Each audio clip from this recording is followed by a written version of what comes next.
स्वागत है मेरी सुपर स्टडी 0.01 पे। पिछले वीडियो को आप ज़रूर देख लीजिएगा, मेरा हम्बल रिक्वेस्ट है क्योंकि उसमें यहाँ से ना वीडियो बंद हो गया था, तो प्लीज़ पिछले वीडियो को देख लीजिएगा। तो हम पेट्रोलियम के खनिज तेल के बारे में देखने वाले थे।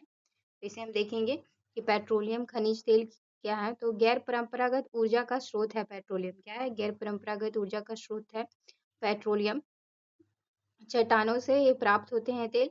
इसकी उपस्थिति जो है परतदार चट्टानों में होती है। यह सेल जैसी चट्टानों से प्राप्त होता है। देखिए मेरा ये नोट्स थोड़ा सा गंदा है। जैसे ही मेरा मेंस खत्म हो जाता है बीपीएससी का 5 दिन का और क्लास है, मैं अच्छा से नोट्स बना के आप लोगों को फ्री में बहुत मदद करूंगी। तो हम लोग पेट्रोलियम के बारे में देख लेंगे कि गैर जो है गैर परंपरागत ऊर्जा का स्रोत है। ये चट्टानों से प्राप्त होता है। इसकी उपस्थिति जो है वो परतदार चट्टानों में होती है। कैसी चट्टानों में? तो परतदार, यह सेल जैसी चट्टानों से प्राप्त होता है पेट्रोलियम। आगे बढ़ते हैं तो देखते हैं तो पेट्रोलियम क्या है। तो पेट्रोलियम का जो है जीवाश्म ईंधन का उदाहरण है। पेट्रोलियम जो है वो जीवाश्म ईंधन का उदाहरण है पेट्रोलियम। और देखते हैं कि भारत में पेट्रोलियम उत्पादन के क्षेत्र को देख लेंगे। तो भारत में पेट्रोलियम उत्पादन के क्षेत्र में देखेंगे असम क्षेत्र, अपतटीय क्षेत्र, गुजरात का क्षेत्र और अन्य क्षेत्र जहाँ है वहाँ पे पेट्रोलियम पाए जाते हैं। तो असम के क्षेत्र में हम देखते हैं कि ब्रह्मपुत्र नदी घाटी जो है वहाँ पे हमें पेट्रोलियम मिलता है। डिगबोई, नाहर घाटिया और सुरमा घाटी याद रखेंगे। ये सब पूछा हुआ आप बीपीएससी के PYQ लगाएंगे ना तो आपको मिलेगा, और ये प्रीलिम्स में आता भी है। तो ब्रह्मपुत्र नदी घाटी में हमको कहाँ कहाँ मिलता है? तो डिगबोई में, नहर घाटिया याद रखेंगे और सुरमा घाटी याद रखेंगे असम क्षेत्र में। ब्रह्मपुत्र नदी घाटी में। अब तटीय क्षेत्र में देखते हैं तो अब तटीय क्षेत्र है कि तट से दूर जो है अरब सागर में है। तट से दूर अरब सागर में मुंबई हाई तेल का उत्पादन किया जाता है। आपको पता ही होगा कि मुंबई में जो है मुंबई हाई में तेल का जो है उत्पादन किया जाता है। तो वो तटीय क्षेत्र के अंदर आता है। वो तट से जो है अरब सागर में है। आगे देखते हैं गुजरात क्षेत्र में। तो अंकेश्वर, खंबात की खाड़ी और भसीना जो क्षेत्र है उसमें पाया जाता है। अंकेश्वर आप जानते होंगे पेट्रोलियम के बहुत प्रसिद्ध है, और खंबात की खाड़ी और भसीना जो क्षेत्र है वहाँ पे मिलता है गुजरात में पेट्रोलियम। आगे देखते हैं अन्य क्षेत्र में देखेंगे कि कृष्णा गोदावरी जो बेसिन है उसमें पेट्रोलियम पाया जाता है। राजस्थान के कुछ क्षेत्र में बेसिन, कुछ क्षेत्र में पाया जाता है। तो ये हम पेट्रोलियम की विशेषता देख चुके थे। अब भारत में प्रमुख रिफाइनरी देखेंगे। भारत में प्रमुख रिफाइनरी तो देखते हैं कि प्राकृतिक गैस पेट्रोलियम कच्चे तेल के क्षेत्र में पाई जाती है। प्राकृतिक गैस जो पेट्रोलियम है वो कहाँ पाया जाता है? तो कच्चे तेल के क्षेत्र में पाया जाता है। भारत में इसका उत्पादन सामान्यतः जहाँ कच्चे तेल का उत्पादन किया जाता है, यानी कि पेट्रोलियम जो है वहाँ मिलता है जहाँ कच्चे तेल की उत्पादन किया जाता है। फिर देखते हैं और भी पॉइंट है कि कृष्णा गोदावरी बेसिन में इसका उत्पादन होता है। अभी हम देखे थे कि अन्य क्षेत्र में जो था कृष्णा गोदावरी जो बेसिन था उसमें उत्पादन होता था पेट्रोलियम का। आगे बढ़ते हैं, ये है एस्बेस्टस का उत्पादन। तो एस्बेस्टस जो है वो अजमेर के भीलावाड़ा, पाला, उदयपुर में मिलता है। क्या? एस्बेस्टस। और आगे देखते हैं झारखंड के सिंहभूम में भी एस्बेस्टस मिलता है।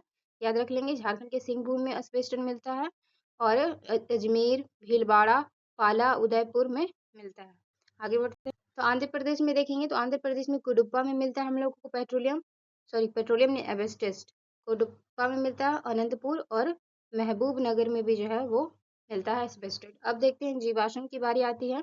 तो जीवाश्म जो है राजस्थान के जोधपुर और बीकानेर में मिलता है। आप बहुतायत से जानते होंगे जिप्सम के बारे में। जीवाश्म बोल रहे हैं, जिप्सम जो है वो राजस्थान के जोधपुर और बीकानेर में मिलता है।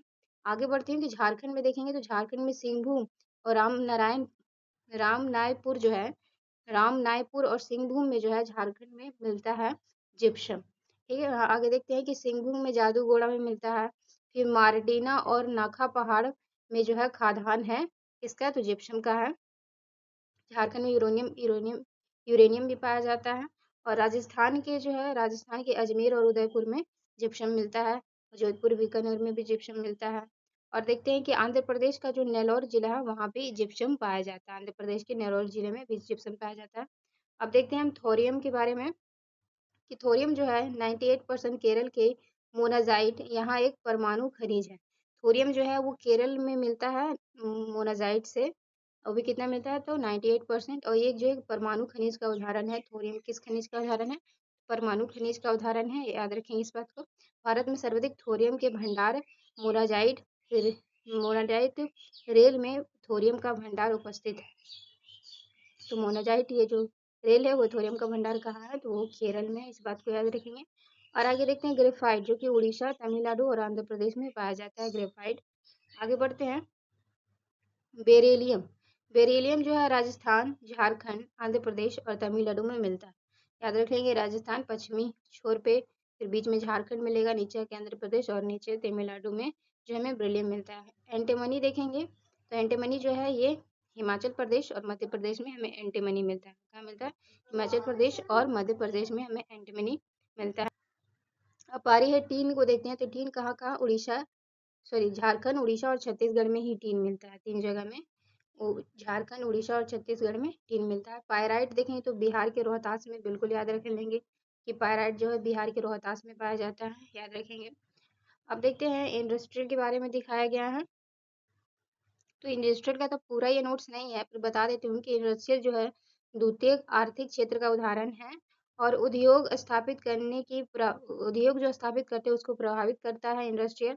देखते हैं इंडस्ट्रियल के लिए क्या क्या जरूरी है। तो कच्चे माल की उपलब्धता होनी चाहिए, ऊर्जा की आपूर्ति होनी चाहिए, फिर उसके साथ श्रम की उपलब्धता होनी चाहिए और सस्ती भूमि की उपलब्धता होनी चाहिए इंडस्ट्रियल के लिए। और विकास दक्ष किफायती होना चाहिए, यानी कि मजदूरी जो है वो दक्ष होना चाहिए और किफायती होना चाहिए। परिवहन तंत्र होना चाहिए, पूंजी निवेश होना चाहिए, उन्नत एवं विकसित तकनीकी की उपलब्धता होना चाहिए, बंदरगाह एवं जल होना चाहिए और उन्नत एवं विकास बाजार होना चाहिए।